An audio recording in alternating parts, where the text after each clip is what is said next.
I always knew the answer to everything is raw action. The answer to everything has always been raw action. My dad had a tweet about this. He said that raw action solves all. And he used to say this. I'll give you an example. If you're a farmer and you need rain for your crop and there's no rain, you can sit there and say there's no rain, we're all gonna starve. Or you can stand up and do a rain dance. Now, will your rain dance work? Perhaps not. Perhaps the rain won't come. But I would argue that you're better off standing up doing that rain dance than just sitting there waiting to die. You have to do something. Raw action solves. So when I was broke, I was never like, I'm poor, what do I do? It was, I'm poor, I have to do something. If I was broke, I'd go for a run. That's why I was such a great fighter. If I was broke, I'd sit there and go, I'm actually poor. How do I make money? Don't know. Where can I get some cash? Don't know. What work can I do? Don't know. I'll just go for a run then. And I'll just go for a 3-mile run. You just have to say, well, I have to do something. I can't just sit still and die. A lot of people are happy to just sit still and die or to go to sleep and take a nap. Well, if that's what you want to do, then you can say a loser. That's fine. I'm glad there are losers, because if everyone had Lamborghinis, my Lamborghini wouldn't be fun to show off. I need you to look at it and feel the deep pain in your heart of regret and failure. That's the whole point of it. I need to drive my Bugatti and everyone be looking at it going, I'll never have one of those. And I can get all their energy and feel it all, and it makes me happy. Fantastic. So you can sit at home and do nothing. But when I was poor, I had to go for a run. I couldn't sit still or lift weights or do something. I couldn't even sleep. So raw action solves everything. And I understood that at a young age. But as you get older, you get to look back and you get to put your whole story together, the whole tapestry together. I knew I wouldn't stay poor. Did I ever think I'd get this rich? Well, I never said I wouldn't, but did I ever think it would probably happen at this level? No. But it's amazing how the compounding interest of just endless raw action adds up. I've never had a lazy day. I've never skipped work, never missed an email, never had a day off, ever. You name if you were to go through the last 3 years of my life, you will see that there's never been a day where I wasn't doing what I was supposed to do. And it all just adds up, and then monumental success comes and you get to laugh at everybody else, ha ha ha, and life's great. Well, I think that initially fighting is always the best thing you can ever do. Especially it's the best way to spend your 20s because you heal superhumanly. You heal like Wolverine. And I can't think of a better use of that superhuman healing ability besides fighting. And it's going to teach you everything you need to know about personal accountability and hard work and overcoming fear and dedication and discipline. There's so many lessons to be found inside of fighting. And plus, it's the most respected sport on the planet. And I think that you'll learn more about yourself and more about life and more about the realities of how the world works if you're a fighter. So I think that's what's so fantastic about it.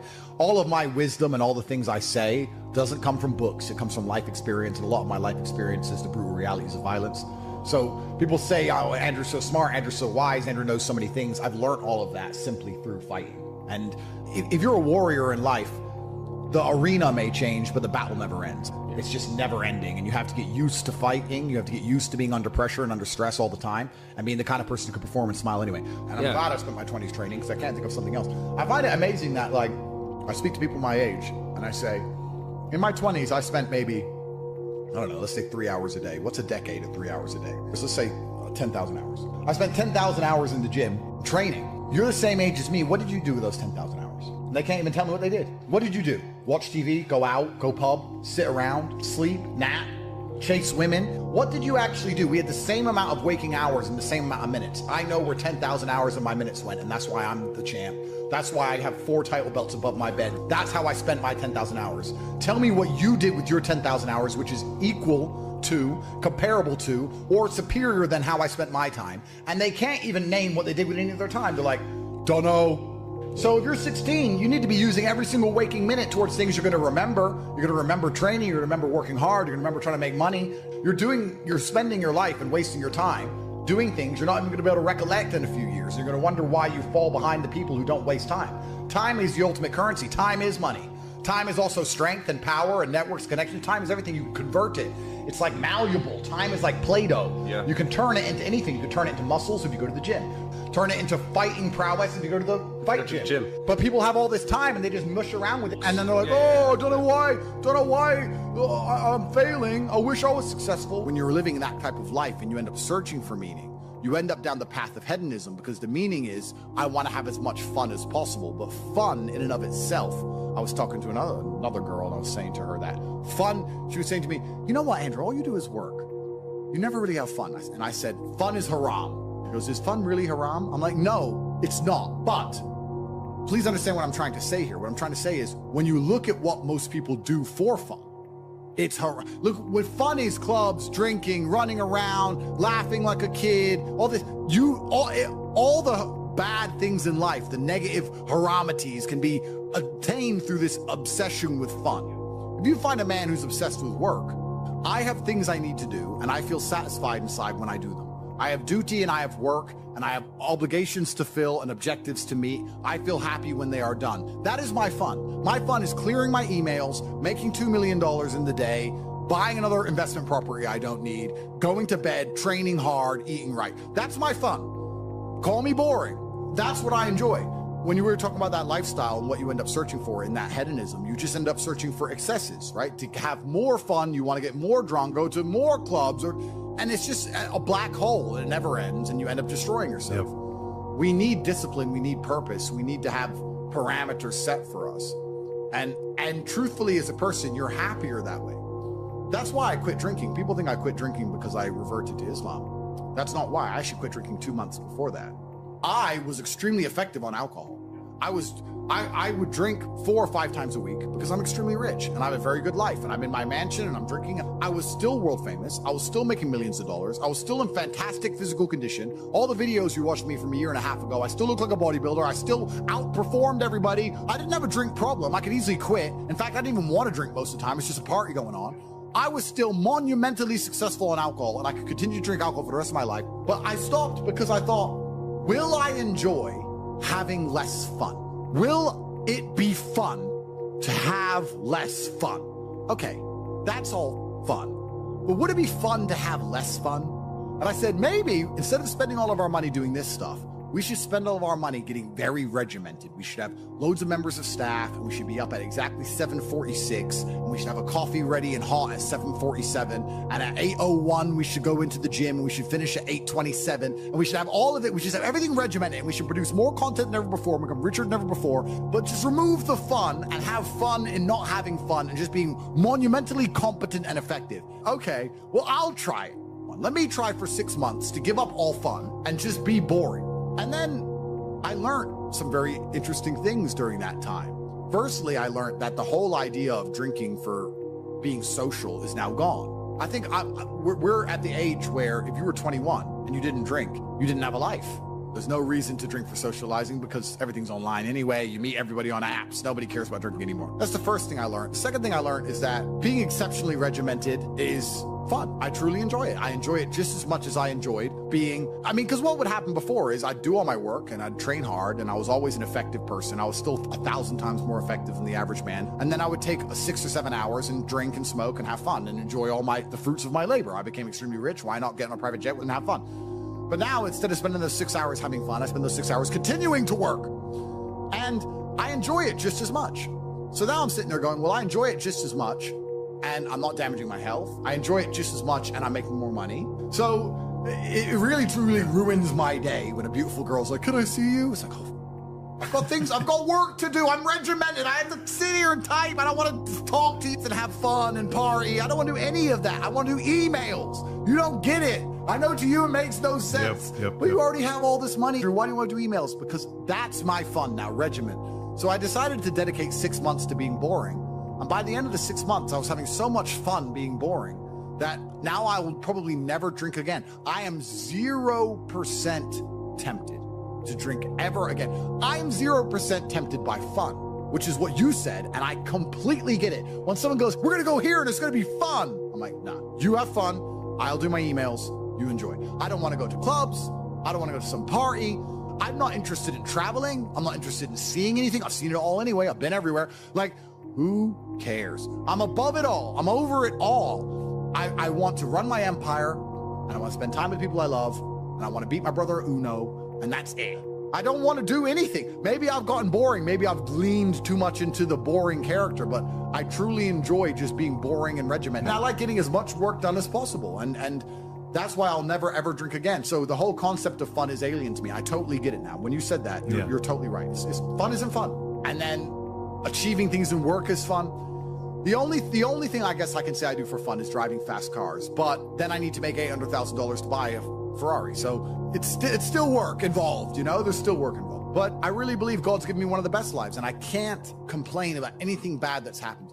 It's all been fantastic. I'm truly thankful for all. I think if a couple bad things happen to you, you should be intelligent enough to realize that eventually you're going to get over it and you're going to learn an important lesson. It's going to change you in the correct direction. And Allah's the best of planners, and he knows what you need to learn. I think that as humans, especially as men, we only learn the hard way anyway. There's two ways to learn a lesson, the hard way and the hardest way. There's no easy way to learn a lesson.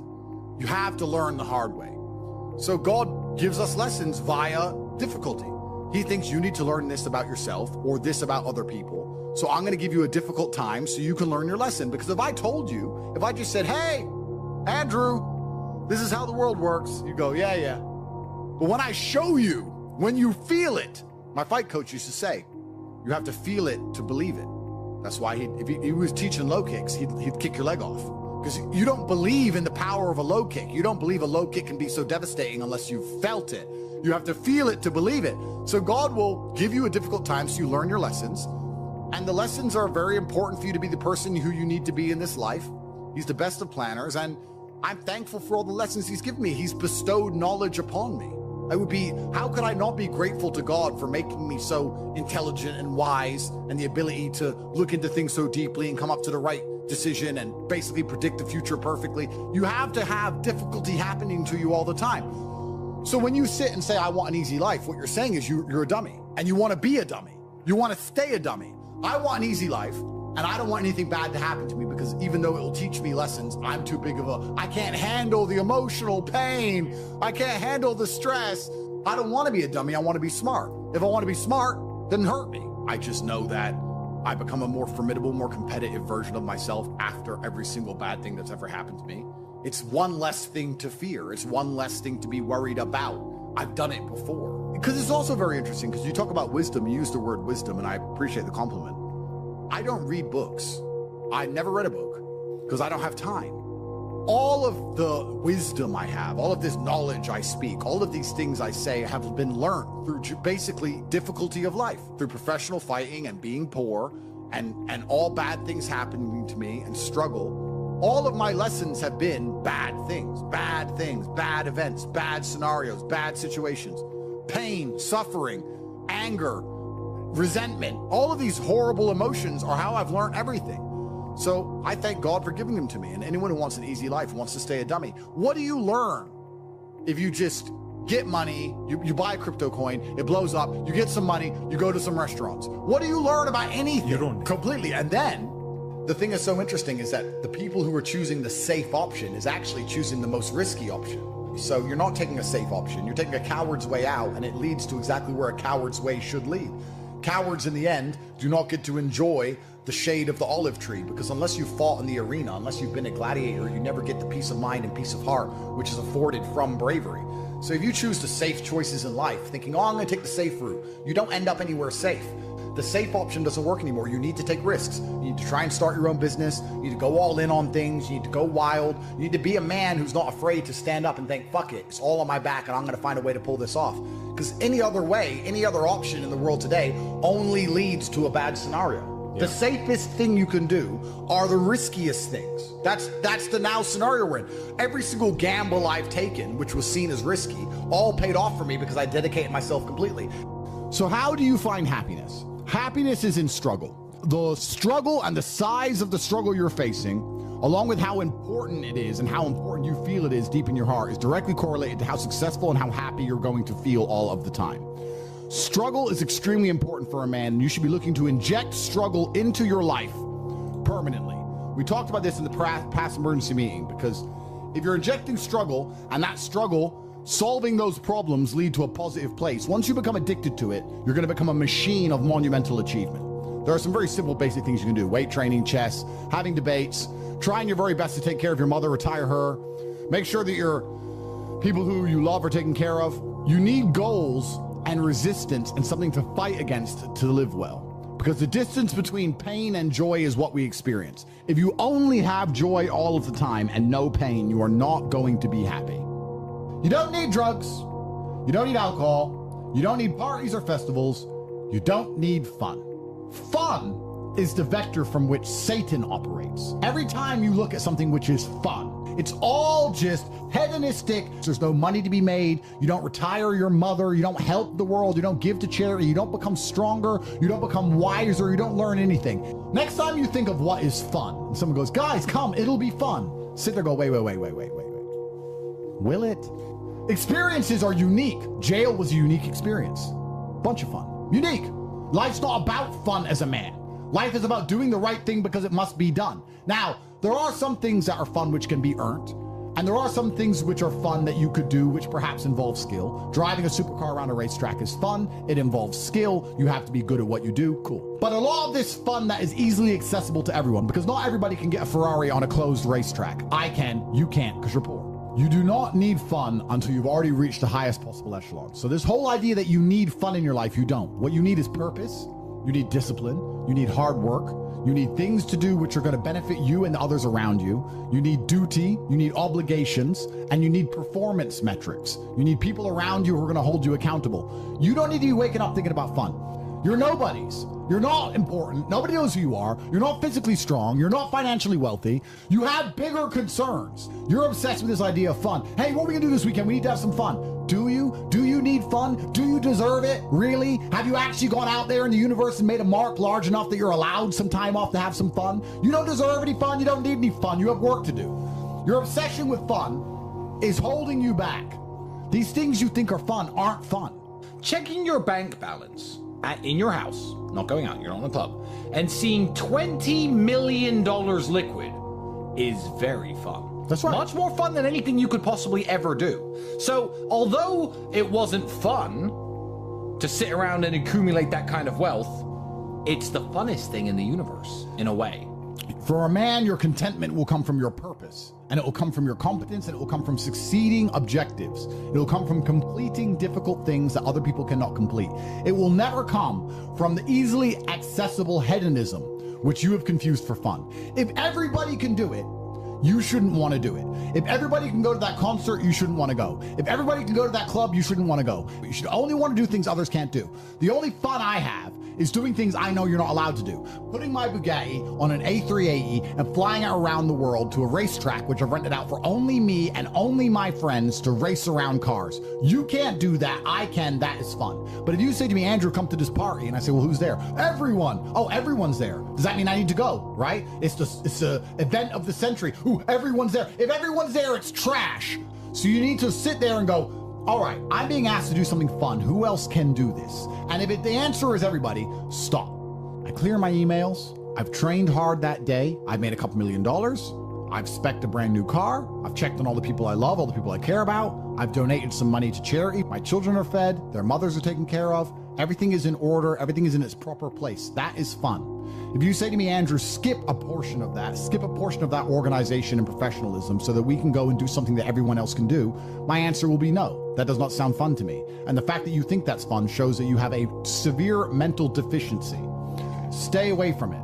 You're only going to find actual fun through purpose. You're only going to find purpose through exceptionalism. So you need to become the best possible version of yourself in all realms. That's extremely important. The reason you are so unhappy is because you are trying to have fun. You're unhappy because you're trying to have fun instead of trying to become important. They are very different things, and you're never going to feel satisfied in your heart unless you become important. Please imagine. And being important is fun. Oh, it's absolutely fun. Please imagine, and I don't state this with arrogance, please imagine for a second you're the most Googled man on the planet. And you're a kickboxing world champion, and you have hundreds of millions of dollars, and you're built like a tank. Imagine how you feel when you look in the mirror. Nothing can match that, and nothing can beat that. As a man, you need to have struggle in your life. And I want you guys to actually sit and think, what struggle are you going through daily? What struggle are you undertaking? What struggle are you trying to overcome? Because you should make a list of them. I can know for myself, every single day I wake up and I train physically. Every single day I have to go through X amount of physical pain when my day begins. That is a struggle that must be completed. Then I must try and keep my massive empire online, see my children, take care of everybody. There's struggle involved. My life is difficult. Difficult lives are fulfilling because we used to have to hunt and fish and go out there and go through difficulty to survive. And I often see that when I speak to people who are too comfortable, they end up being unhappy. Yeah. You can't entertain yourself to happiness. You must earn happiness. You must climb a mountain. You must struggle yourself to happiness. That's extremely important. There must be physical, mental, social, creative, some kind of spiritual struggle. And those things being satisfied is what's going to satisfy you. It's like Bitcoin. Bitcoin's a mathematical equation. You solve the equation, you get a Bitcoin. Life is very much the same. There's struggles, there's difficulties which you have undertaken, which you have adopted to try and complete. And when you finish those things, then you get satisfaction as a reward. That's the Bitcoin. The only other alternative to that to feel good is hedonism, which is drugs and alcohol. And that's not going to satisfy you for very long. And it's also going to destroy your life. So it's extremely important. This is actually why people are addicted to video games. Young men are addicted to video games because it mimics virtually what they ought to be doing in the real world. Yeah. Effort in to upgrade their character, to become a better version of themselves so they can do better things than they could previously do and explore new areas of the map. The areas of the map which are Bugatti convention, flying there on a private jet to sit with billionaires. The Grand Casino Monaco is a cool area of the map that you have not unlocked yet, but it's great. Which requires you to upgrade your character as a person. You understand this in video games, and you do it in video games because it's very interesting to do. However, you don't want to do it in the real world. But in the real world, it's so much more rewarding. And I'm actually going to argue that we're living in one of the final periods where that's true. I'd say in a few generations, who you are and who your physical body is may not matter nearly as much. No, but it does matter today. A lot. Exactly. So that's why you should enjoy it while you can. Yeah. So you need to pick the low-hanging fruit first. And the starting block to all of these things is your body.